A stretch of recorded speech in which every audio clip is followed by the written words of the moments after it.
welcome to another episode of Worlds Collide. I'm Justin. And I'm Mitch. And we got today Marvel's Iceman. So it's fitting for the cold weather that's been coming lately. That's right, yeah. So for this month here, we're going to be doing a little bit of an ice theme. Starting off this week with Iceman, where we're going to cover his publication history, talk about his appearances in media outside of comics, and some notable stories to talk about. So to start off, just want to talk a little bit about Iceman's creation.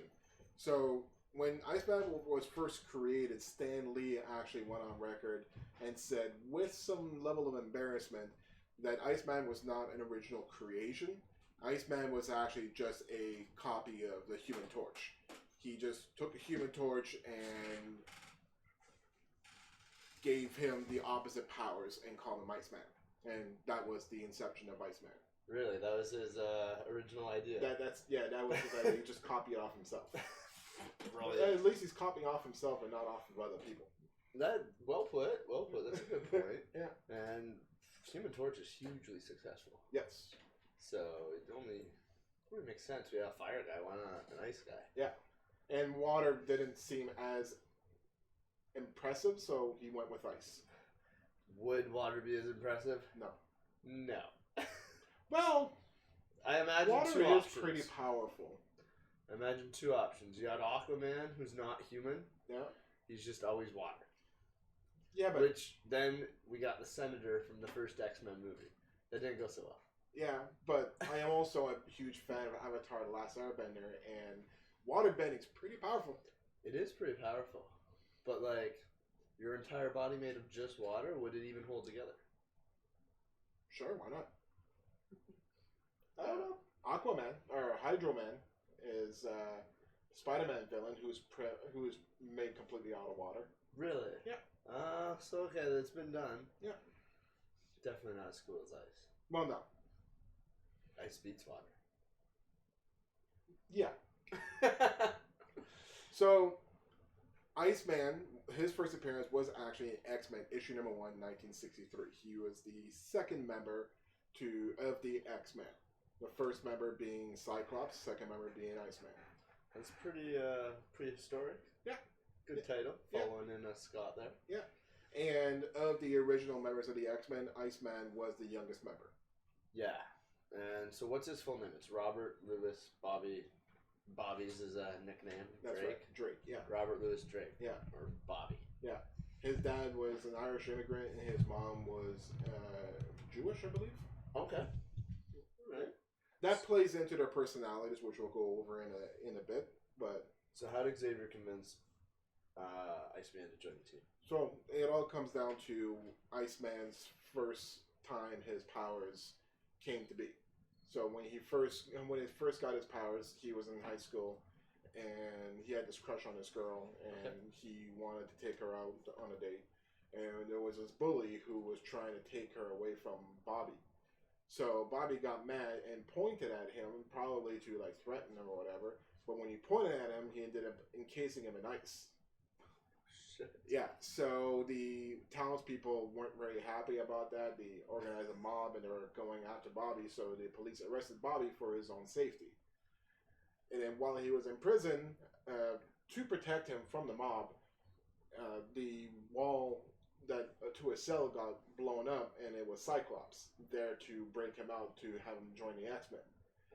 And Bobby resisted. He didn't want to be any part of that. He didn't, because you later on find out that Bobby is not exactly a proud mutant. So that doesn't come to light until much later in his story. But he was very resistant to join the X-Men, and he didn't want to join this Cyclops guy who just broke him out of prison. Hey, it's just me and I got laser beams. Join my one-man team. Exactly. So they ended up, I'd be like, no. They ended up fighting for a little bit, and then Xavier stopped their fight and convinced Bobby to join the X-Men. So Scott and Iceman went toe-to-toe. Yeah. Interesting. Yeah. Interesting. I'm surprised he didn't just kill Scott right away. He could have. But, well, not back then. Back then, he's pretty new with his powers. He only just fucking learned that, oh shit, I turned him to ice. That's right.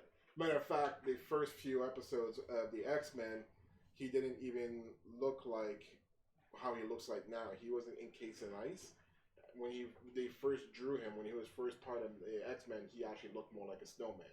He didn't have like an ice skin. He had like a snow skin. I remember that on the cover of the comics. It's very fluffy. You know, it literally just looks like they rolled a bunch of snowballs together. Yeah. Not the greatest look, No. but yeah, I think in comics they actually pointed out and made fun of it. Yes. To the point where it's like, dude, like, what's with your look? You got to work on your look. Yeah, that Cyclops is the one who convinced him to improve on his look. Yeah. Which is the first time he got pushed into trying to improve on his power. So one theme that's been consistent with Iceman throughout his publication history is that he's never been the type of person to be curious about the extent of his powers. He's never really explored what all they can do. That's right. Do we want to build a snowman? I don't know. Thank you for the hosting there, Velder. Thank you very much. Yes. So that's Jason. He's home playing some some game. It looked kind of cool. Looked like a mix of a top-down view, old, Pokemon run around, but he's fighting things in real time, not turn-based. Cool.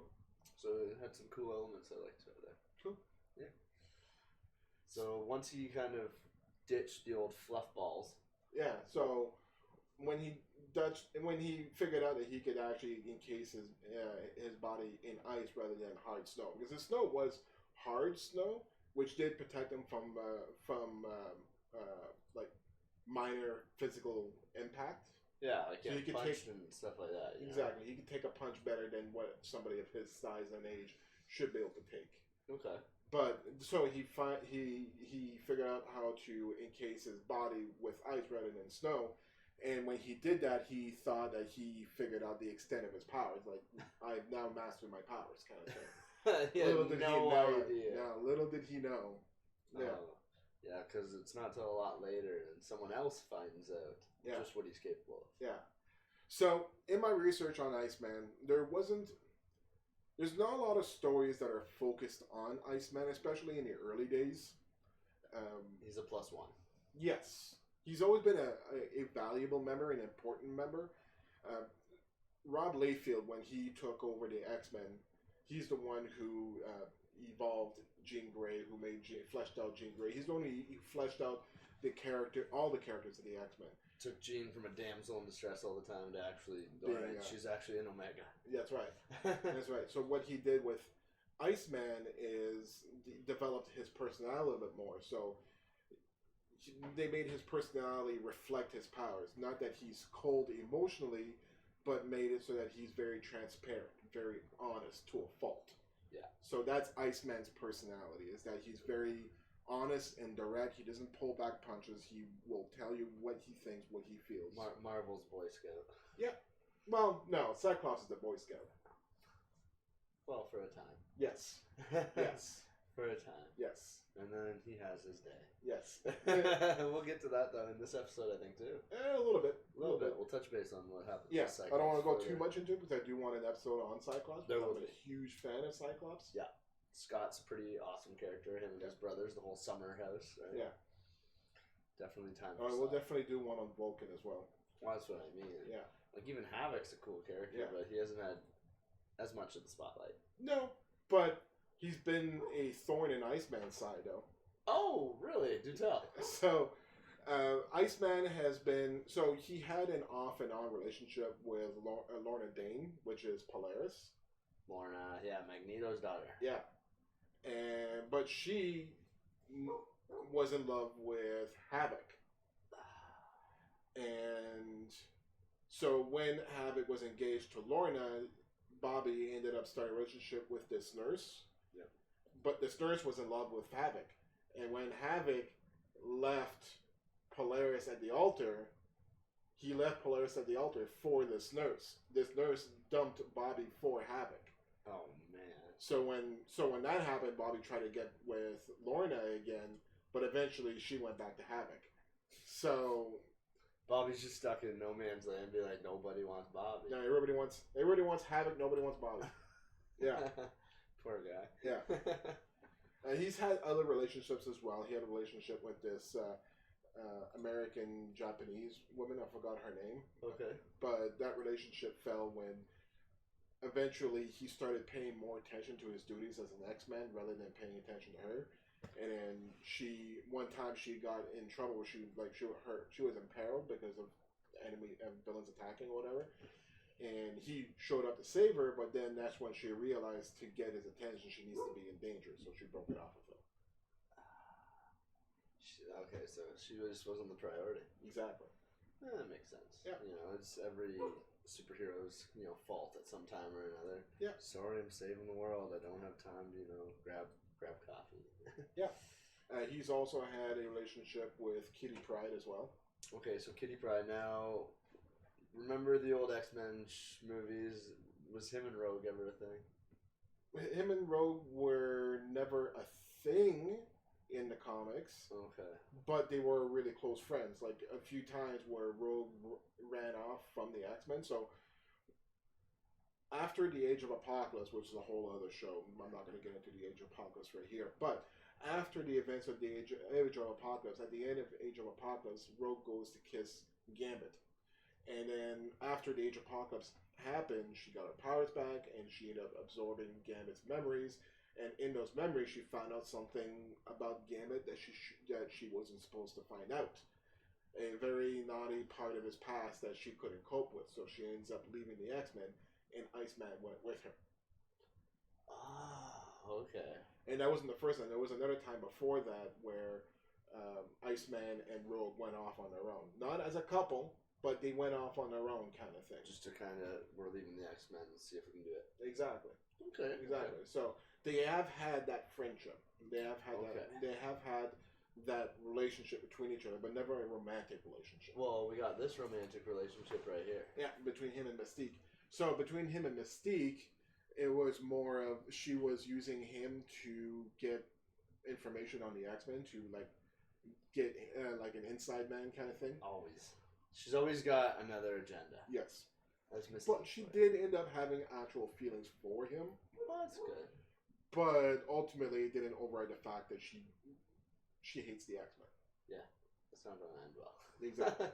Hey, I'm an X-Men. She was using him. Like, she did have feelings for him, but more like pity more than anything else. Yeah, there was still the other plot, Exactly. So, in this comic, you've read this one, obviously. Yep. How's that one go? What really kind of transpires during that? Not much, really. Just a filler? Yeah. Yeah, that's it. So this one here, I'm just going to go through the pages real quick just to remind myself. Is this the one where they're up? Oh, yeah, this is the one where they're up against Zon.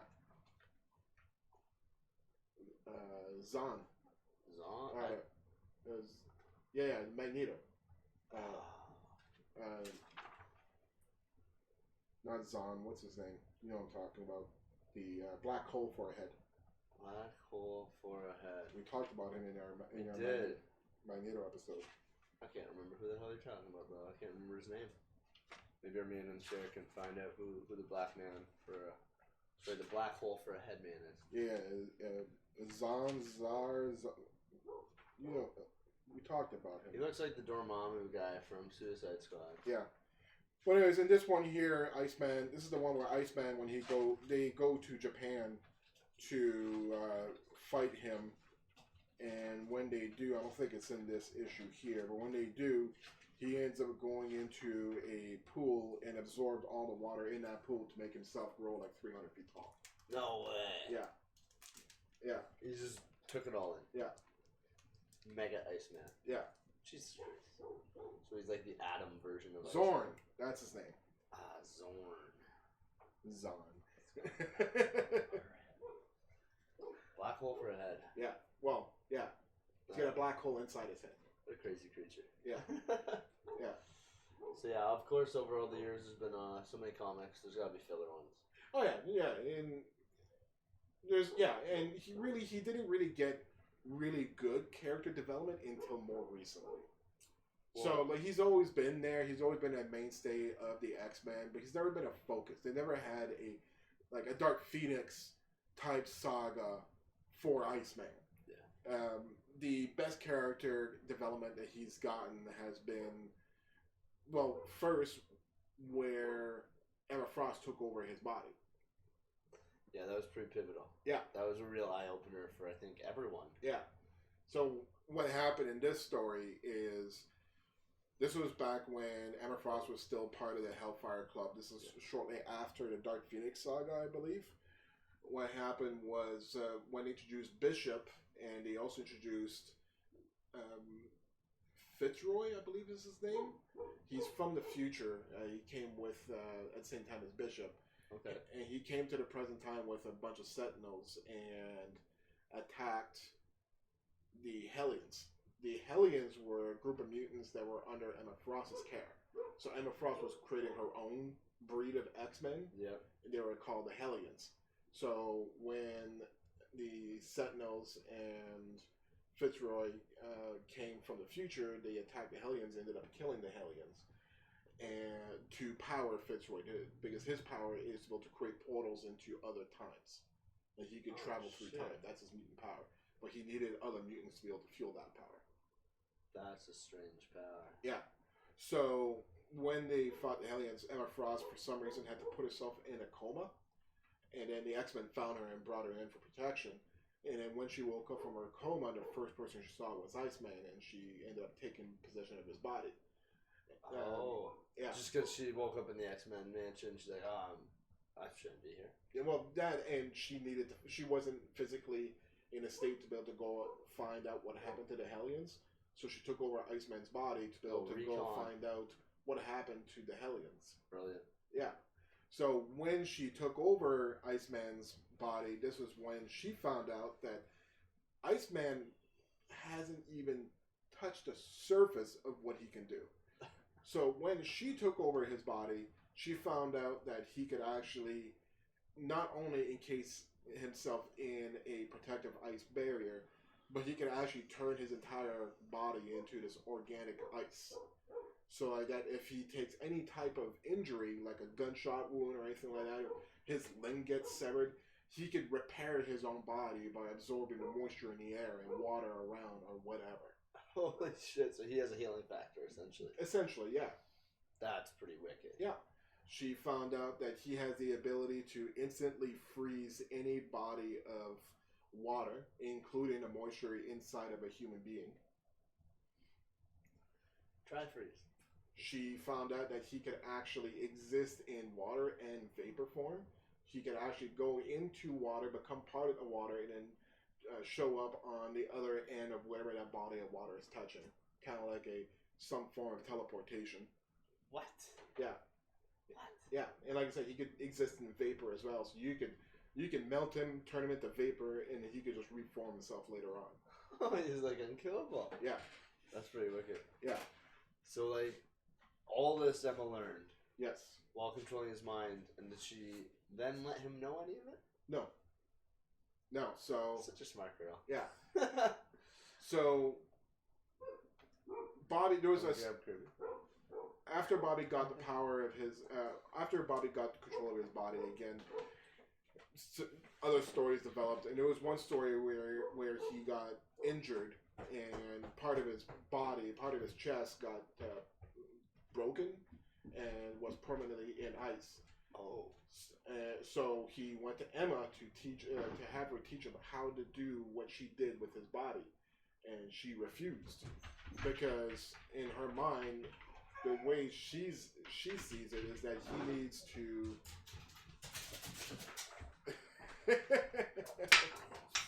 Let me take away that bone of his. Oh, he's. We got a little Paw Patrol coming to disrupt the show. Sorry, y'all.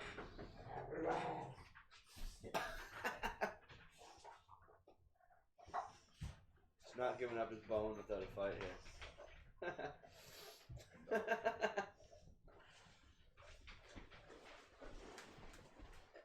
Anyways, hopefully he won't be too loud. If he is, we're eating dogs for dinner. Yeah. So basically she refused. She's like, no. Yeah, because she knew that Bobby has potential. He can do everything that she did with his powers. What was limiting him is his own self-doubt, his own hatred. Not a hatred, but his own shame. being a mutant. So self-doubt and self-denial. Yeah. It's just like he repressed himself. yeah. So he had a conversation with, I forgot who it was.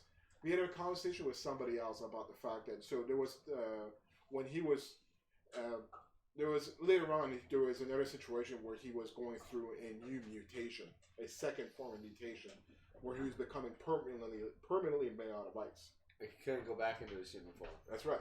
And this put a chip on his shoulder. He was angry. He lashed out at everybody. And somebody pointed out to him that the reason why he's acting like this is because he's always had that ability to go back into human form. He could appear not to be mutant. And now he's going to lose that ability. He's going to be... everybody's going to be able to see that he's a mutant. He can't hide himself. He can't pretend to be human. No. There's no faking it anymore. No. So that's why he's like, well, now it's real. That's right. Now there's no denying it. That's right. Yeah, face the music, bud. That's right. You're Iceman. Yeah. He hated it, though. Yeah. So what happened to kind of change his mindset? Yeah. What happened to, like, get him back into being able to switch? Well, I think there was more of a conversation with Kitty. I think Kitty was the one who had that conversation with him to make him realize what it was that was, what was really his problem. Yeah.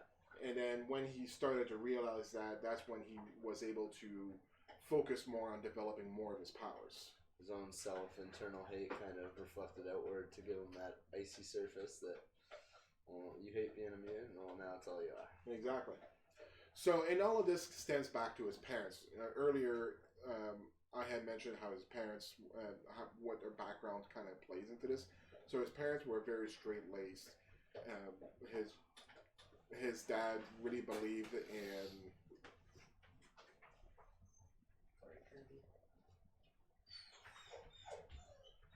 His dad believes in the classic American life. Like, you marry a woman, you have children, you have a stable job and a stable home.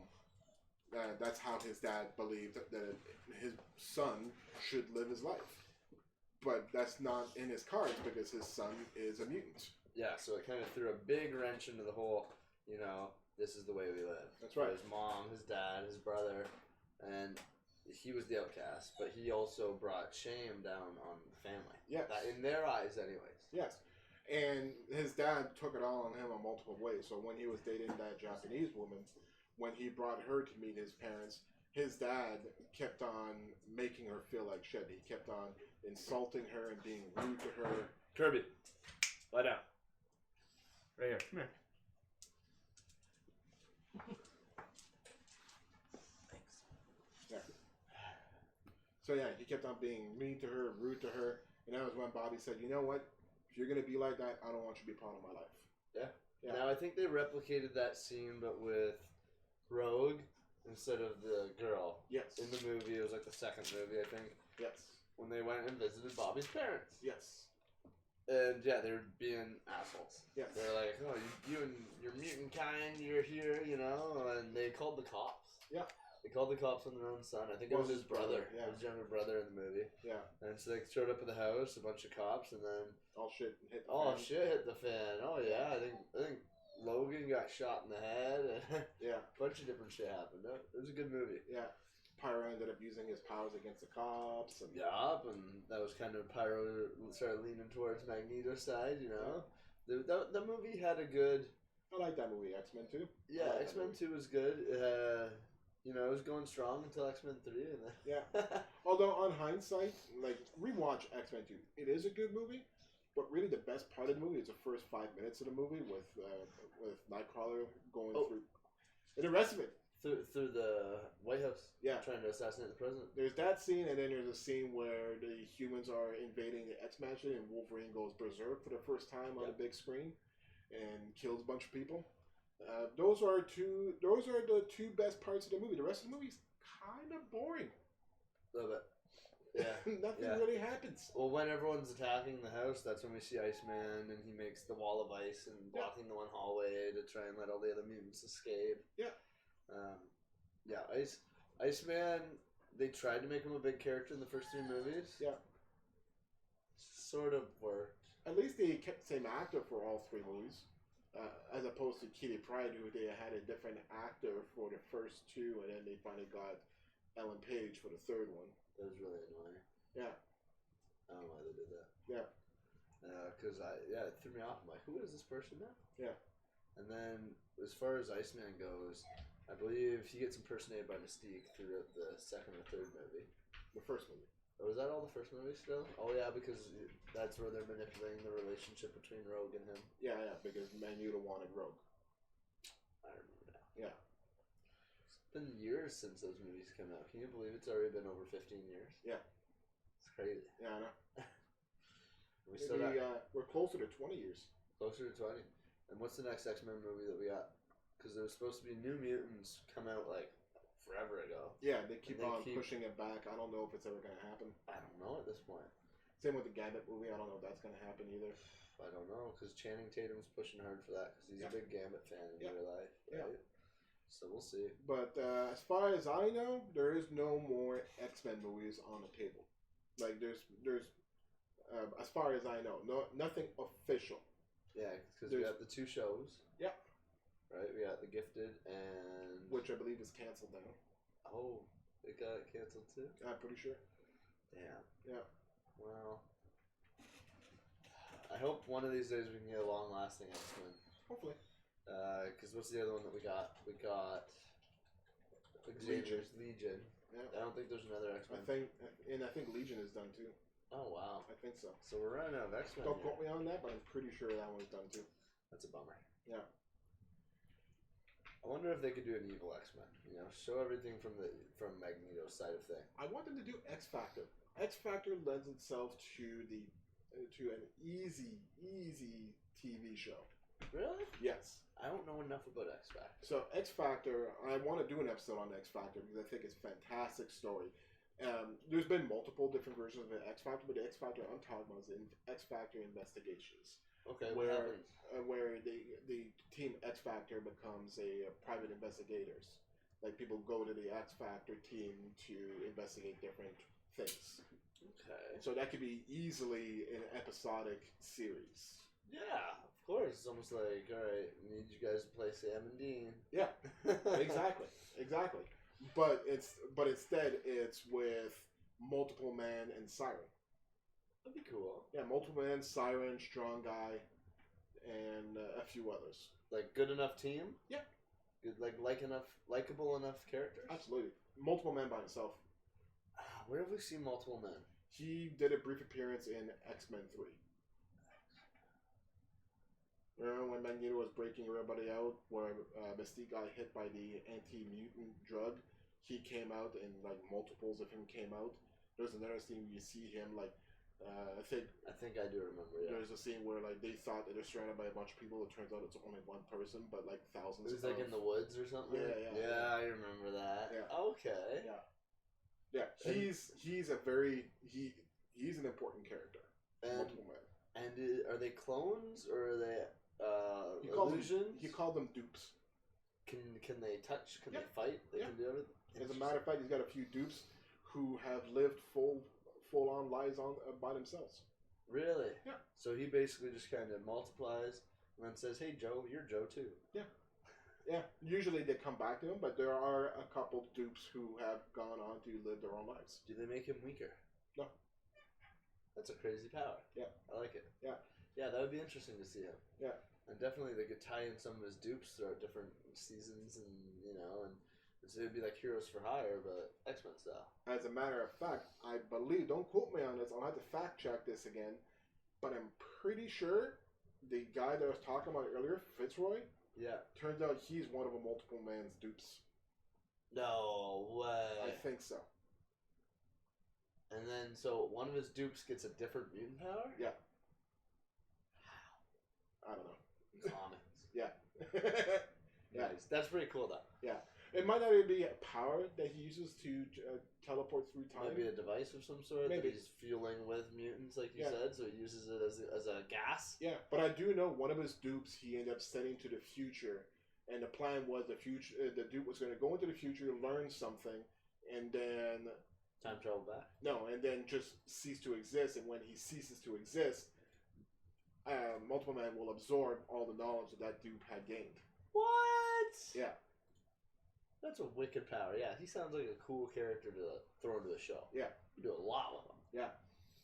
Endless rabbit and loopholes. Like, yeah. You know, like, go chase him here, but then it all comes back. Yeah. I like it. Yeah, kind of like Naruto. I've not watched enough of Naruto. Well, Naruto uses his clones. We're kind of really getting off topic. Tangents. From Iceman. Yes. But Naruto, we're going to do an episode on Naruto, by the way. But Naruto, what he does is his specialty ninjutsu is the shadow clone jutsu, where he creates clones of himself. And he has so much chakra in him that he can create like hundreds of clones of himself. So there's a technique that he's trying to learn that took his father like 7 years to master, but he didn't have 7 years to master it. So what he did is that he found out that he could retain the knowledge and experiences that all his dupes had gained. So he created like a dozen dupes, all of them practicing on that same move. And then he absorbs them all, absorbing all of their experiences and everything that they trained. So it's like getting 12 times. You got downloaded by the Matrix like Neo, and just, I know everything now. Pretty much. Jesus. Pretty much. Yeah, he gets really creative in how he uses his clones. That's pretty wicked. Yeah. I like this whole concept of like leeching experiences and events from other entities of yourself, the extensions of your own, soul. Yeah. That's pretty wicked. Yeah. Going back to Iceman. So Iceman actually kind of has that power too. Well, in the sense that you said he can jump into water and appear at the other end. Yeah, but also he could create ice golems. Oh! Yeah. He can make, like ice people with cognitive ability? Yeah. Is he putting himself in there? Not sure. But I think one of his ice clones goes on to, like, one of his ice golems goes on to developing its own personality as well. Weird. Yeah, very weird. Very weird. Yeah. When, was this old comics or no, newer? Oh, okay. Yeah. So I know he got a big switch to his storyline, or it wasn't like a switch; it was more of a, coming out. Well, yeah. Say. So let's talk about that. So if you've watched some of our past episodes, especially our episode on Jean Grey, we had talked about the events of X-Men versus the Avengers, where the X-Men were Cyclops, Emma Frost, Colossus, Magique, Namor, all got possessed by the Phoenix Force. Right. So after that whole event happened, and after Cyclops ends up killing Xavier, Cyclops goes all like dark side. Not really, but sort of. Anti-hero. Yeah. And Beast is trying, and he becomes an asshole, really. He's a rebel with a cause, but it's the wrong cause. Yeah. Well, no, the right cause, wrong methods. He becomes a new Magneto, really. Yeah.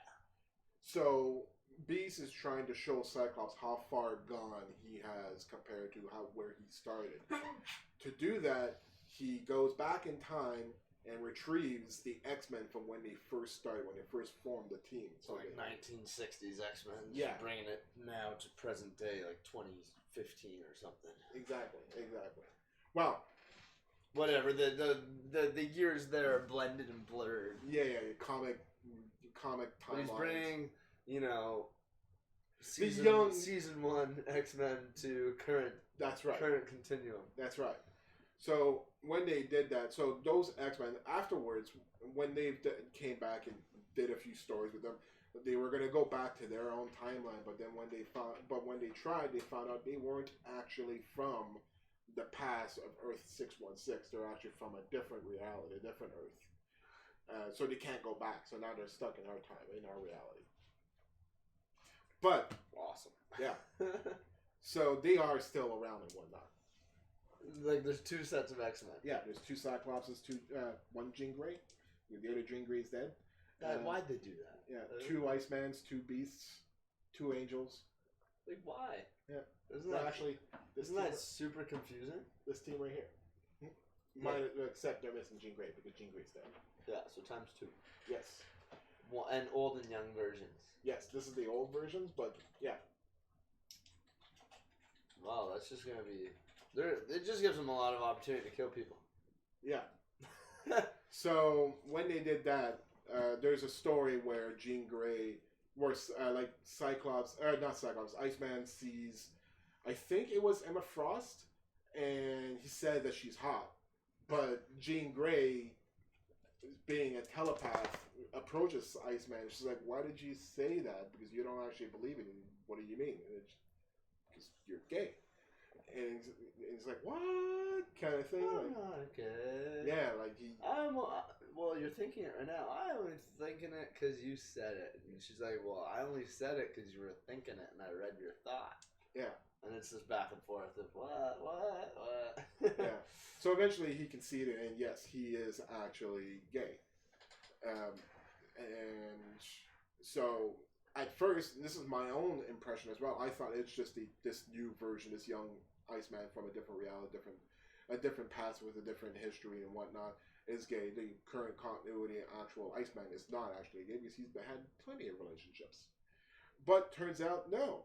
You find out, so when the young Iceman confronts the older Iceman and asks him, says that, I know that you're also gay, but you've never came out, you never said anything. What's with this? You're pretending, and you've got all these relationships and everything. And the older Iceman admits that, yes, he's been gay this entire time, but he's never showed it. He always hid it because he didn't want to be, it's bad enough he has to go through the prejudice of being a mutant.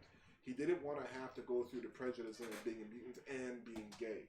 Yeah, because it's already he's hiding something. That's right. Right? And it was from his parents. Yeah. And it was something genetic that he was born with. And in the same sense of, his choice. Yeah. So he was always hiding. Yeah. Always growing up with secrets, and maybe it was one was enough out of the bag. Well, that's he didn't want the other one out too. His parents were already ashamed of him being a mutant. Imagine what they're going to react if they find out that he's also gay. Yeah.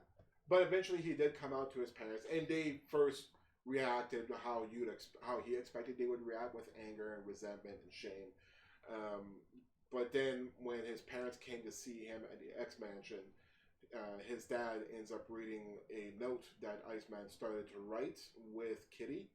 A confession letter to his dad, and when his dad read the letter, pretty much brought him to tears, and they reconciled. Good. Yeah. Now there's another time I know when Bobby was just like 10 years old and he broke his arm, and his dad basically told him to like suck it up. Yeah. Like he's just a dick about it. He's like, nope, you hold that in. Yeah, and that's the relationship between Iceman and his parents. Like, his parents come off as dicks, but they also really love him, and he really loves his parents. He always ends up going back to his parents. And that's the cop-out, because it's like no matter how bad they treat me, how much they shun me, like they still love me. Yeah, and they do end up accepting him with resistance, but they do accept him. Now, because he's still their son. Is his brother that was in the movie, is that in comics? From all the research I've read, there was no mentioning of it. I didn't think so. I thought that was just something added in. Yeah, probably. Okay. Yeah. So, we haven't kind of touched on the fact that he's the Omega. Yeah, okay, yeah. So, when Emma took over Iceman's body, she actually found out that he's an actually Omega level mutant. Now, what an Omega level mutant means... It's the same. I have to clarify what that is. So an Omega level mutant means one of two things. It's a classification of mutant power level, and when it comes to energy manipulators, Iceman is an energy manipulator. It's a mutant who has the ability to alter reality, to control reality. So in essence, she's saying that Iceman has the ability to alter and control reality. Like the weather is this, and he can change it. Well, beyond that. Solid state to different state. Beyond that, actually. Really? Yeah. So I'll explain that. So, Rob from Comics Explained, he actually broke this down into detail as to why he's Omega level. All right, I'll know it. Okay, so what is heat and what is cold? Heat is the acceleration of molecules, of atoms. And cold is the absence of heat. So the faster molecules and atoms move, the hotter the substances. And the slower they move, the colder they are. Absolute zero is when atoms are not moving at all. Mm-hmm. So this is to be understood that he can get things so cold to the point he can stop time.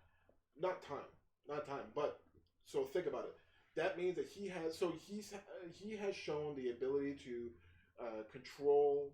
Not only can he freeze things, but he could also. So one of his best friends,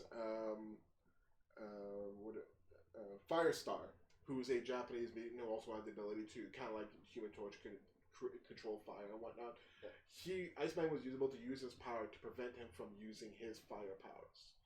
So because just keeping his body temp too cold to light up. That's right. So he's not actually controlling temperature. He's not a thermostat. So he's not actually controlling temperature. What he's doing is he's controlling the atoms to make them slow down so much that they freeze. So that means that if he really, really pushed himself to his limits, if he really wanted to explore the extent of his powers, Iceman has the ability to control atoms. More than just freeze, he could change the molecular structure of objects, of beings, of anything. That's crazy. Yeah. Yeah, that's why he's Omega level. I understand. On top of that, he has the ability to freeze the water molecules in air.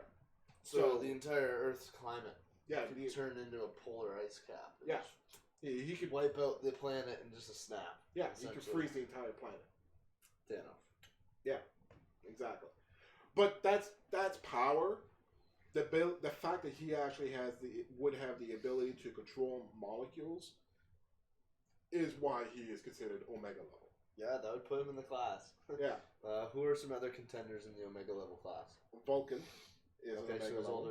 So Scott's older brother? Youngest brother. Oh, Vulcan's the youngest? Yeah. I thought Vulcan was the oldest. No. Vulcan was the son of Cyclops' dad after he got kidnapped by the GR. Okay, correct. And Vulcan, he has the ability to, like, quite literally control energy. Any forms of energy he could control. Oh, okay, so that's a wicked strong one. Yeah. Storm is an Omega level mutant. Because of the elements. Yep. Xavier and Emma Frost are also Omega level mutants. But not Jean? Jean is as well. Jean is, as the Phoenix, is an Omega level mutant. So essentially any telepath? No. So when you're saying an Omega level mutant, when it comes to telepathy, it's a peak power level. So Xavier and Emma Frost, you could say that they are on par of each other as far as telepathic and telekinetic abilities are concerned. Okay. And they're both considered like Omega level, as in like there is nobody more powerful than them in telepathy. That's what it means. That's what it means to be Omega level when it comes to telepaths. Exactly. Now she has one up on him though, doesn't she? Well, yes, the fact that she could turn herself into diamond. Yeah. Way better. Yeah. Yeah. Whereas he's crippled. Yeah. Yeah. Way better. Yeah. I'd argue Xavier might be a little bit better than her in telepathy, but she's like they're neck and neck. She's really powerful too. Yeah. It's one of those things where it's like whoever strikes first wins. Yeah. Yeah. Some other Omega level mutants would be. Who else would be considered? Apocalypse. Yeah, Apocalypse would be. Mad Jim Joffreys is a Omega level mutant. Legion is an Omega level mutant. Mm-hmm. X-Man, Nate Gray, he's an Omega level mutant. X-Man, who's X-Man? He's Nate Gray. He is Cable. If Cable was never infected by the phage virus and wasn't forced to use his powers to keep the viruses at bay. If he wasn't forced to use his powers to keep himself alive. Because what powers is it that he's using? Telekinesis and telepathy and energy manipulation. Yeah, he's powerful. Cable's really powerful. He just doesn't show it because he's constantly using his powers to keep himself alive. Because Cable time travels. Well, time travel comes from his technology. That's not his mutant powers. No? He hardly uses his mutant powers because his mutant powers are in constant use to keep himself alive. Yeah, see, I didn't realize that. I thought Cable was just this time traveler mercenary, basically. Yeah. I didn't realize he had these other powers. Yeah. I thought he time travels and he has a gun. Yeah. He's actually a very powerful telekinetic. So what and virus? telepathy. I guess we'll have to cover all that in our cable episode. Yes, and well, it'll also be covered in our Apocalypse episode. Of course. Because the phage virus is actually created by Apocalypse. To transform them into his servants, essentially? Or... Sort of, but I have to research more on what the virus actually does. It's a techno-organic virus. Right. And that techno-organic virus is what infects Magneto, what infects Apocalypse to be able to merge himself with the celestial technology that gives him his powers. So... We'll have to get back to that. Yes, because that's a whole lot of weirdness. That's fair then. That's fair.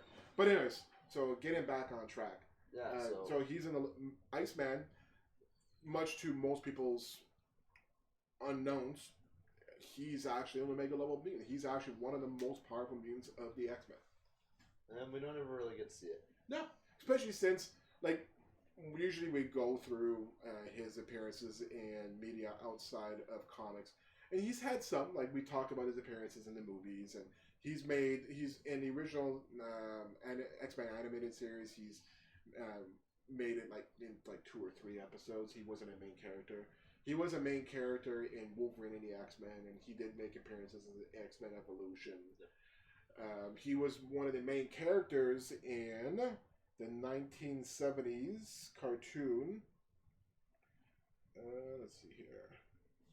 He was one of the 3 main characters in the animated show Spider-Man and His Amazing Friends. Oh, that one, yeah. Yeah. But other than that, he hasn't really made much appearances outside of the comics.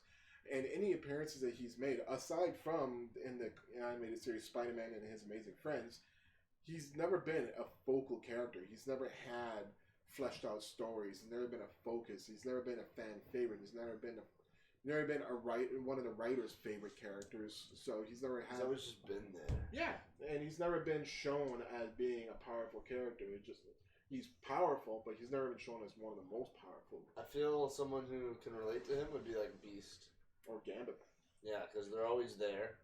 They're powerful. They have some storyline background, some history, but they aren't used as well as they could be. Like, in the sense of Iceman, one of the notable things he's done is he stopped a nuclear bomb from exploding. Yeah. Because, like, it was going off, and he was able to absorb the energy enough that he just basically made it innate. Yeah.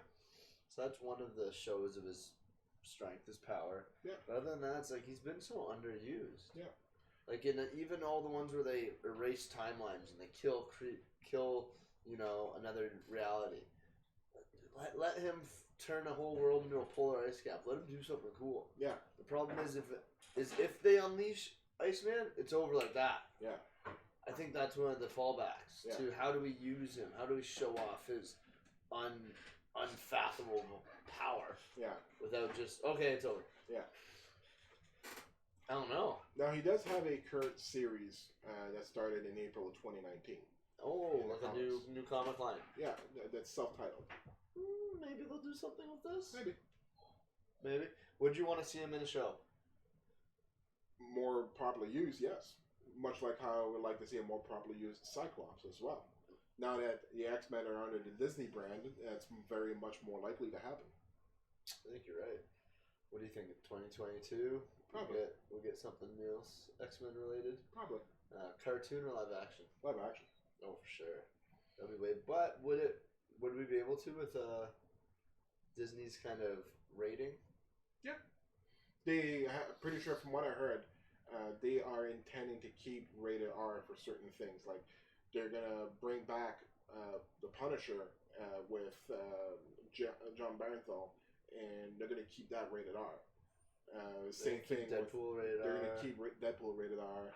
All right. So Disney are willing to keep certain things rated R because they acknowledge that some of these characters, their stories are better told rated R.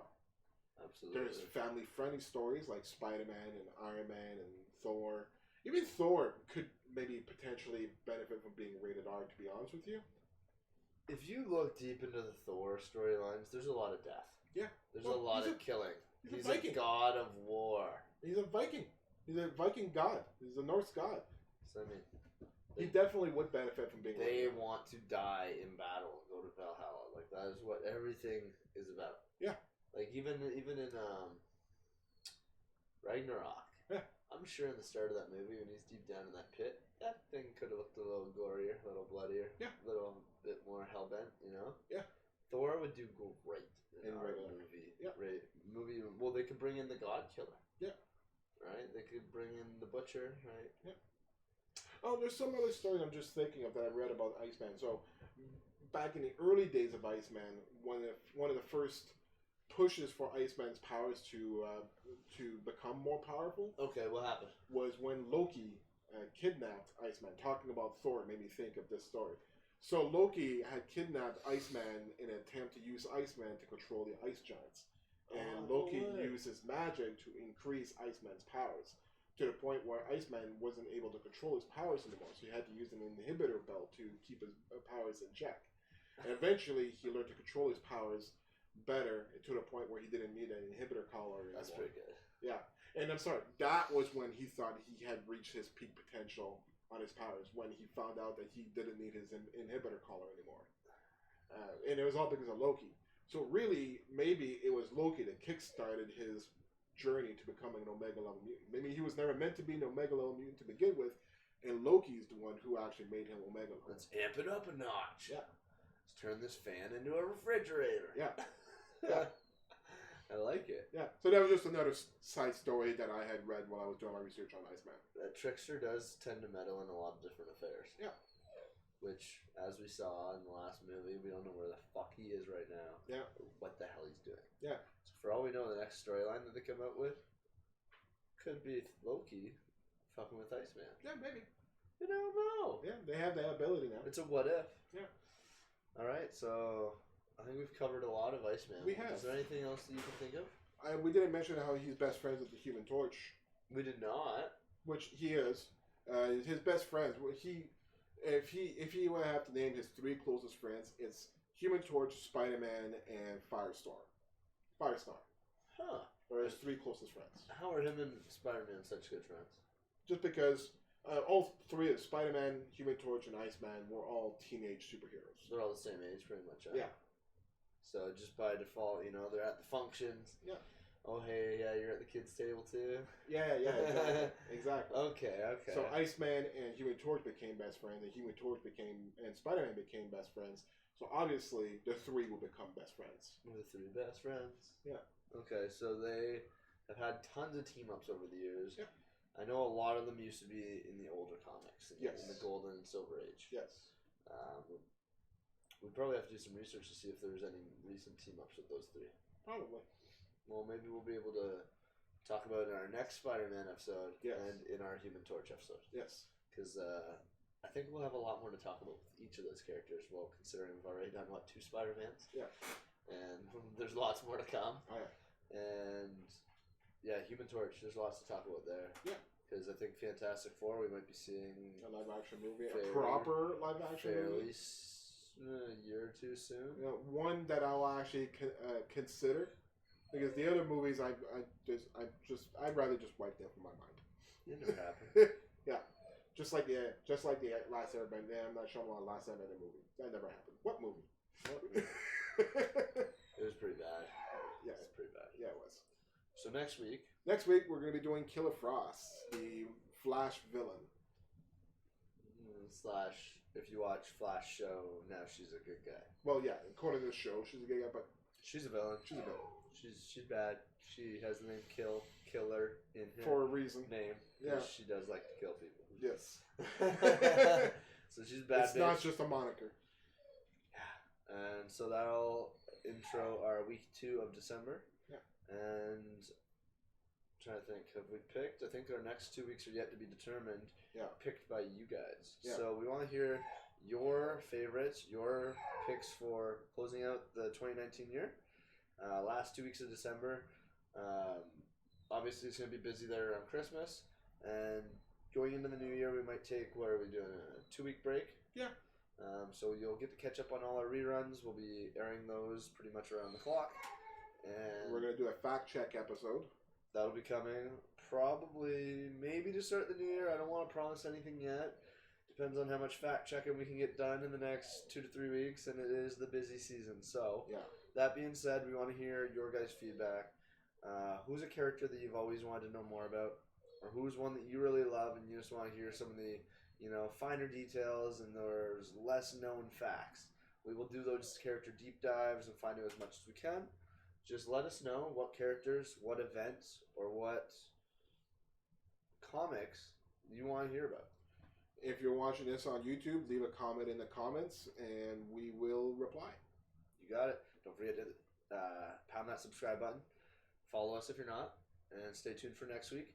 We got reruns starting after our shows starting next week rather than beforehand. So we'll go live at 8 p.m. followed by our reruns afterwards. So starting maybe 9:30. Stay tuned. You'll find out. Anyways, take care. Cheers. This is Worlds Collide. I'm Mitch. And I'm Justin. We'll see you next week. Cheers.